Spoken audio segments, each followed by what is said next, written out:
Good morning সবাইকে। ওয়েদারটা দেখো কি সুন্দর, একেবারে রোদ ঝলমলে। যাই হোক, নিত্যদিনের কাজে তো ফিরতেই হবে। বসে গিয়েছিলাম চাল কুমড়ো কাটতে। অনেক দিন পরে বটি দিয়ে কিছু কাটাকাটি করলাম। আর এই দিকে দেখো রান্নার প্রিপারেশনও শুরু করে দিয়েছি।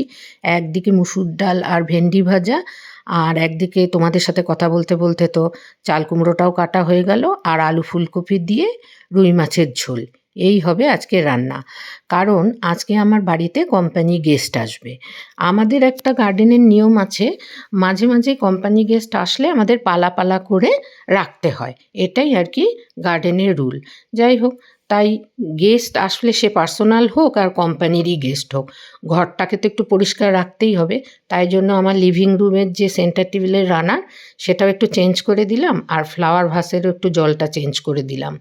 আর এই দেখো রুই মাছটাও ভাজা করতে বসিয়ে দিয়েছি। মশলাটাও বাটা হয়ে গিয়েছিল। আর এই যে দেখো এখন মশলাটা কষিয়ে নিচ্ছি, এটা আলু ফুলকপি দিয়ে করব বলে।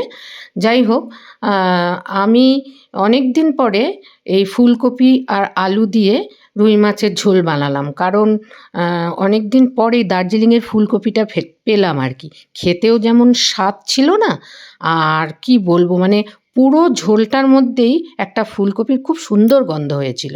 আর এটার মধ্যে আমি এই ঝোলটার মধ্যে আমি কোনো পেঁয়াজ টেয়াজ কিছু দিই না। এটা জাস্ট আদা জিরা বাটা দিয়ে একটা সিম্পল ঝোল আমি তৈরি করে নিলাম। আর দেখো, আমরা বাঙালিরা না যখনই ফুলকপি আলুর ঝোল করি, বেশিরভাগ সময় দেখবে সবাই আদা জিরা বাটা দিয়েই করে। জানি না, আমি তো করি। আর এই যে দেখো আমার লাঞ্চ থালিটা রেডি হয়ে গেল। এটা গেস্টের লাঞ্চ থালি, যা যা রান্না করেছিলাম দিলাম। আর যে তার সঙ্গে একটু ধনিয়া পুদিনার চাটনি করে দিয়েছিলাম, সেটাও রাখলাম আর কি। আর কেউ আসলে এইভাবে সুন্দর করে পরিবেশন করতে, খাওয়াতেও তো খুব ভালো লাগে বলো। আর আজকের এই লাঞ্চ থালিটা ভিডিওটা কেমন লাগলো প্লিজ জানিও তো।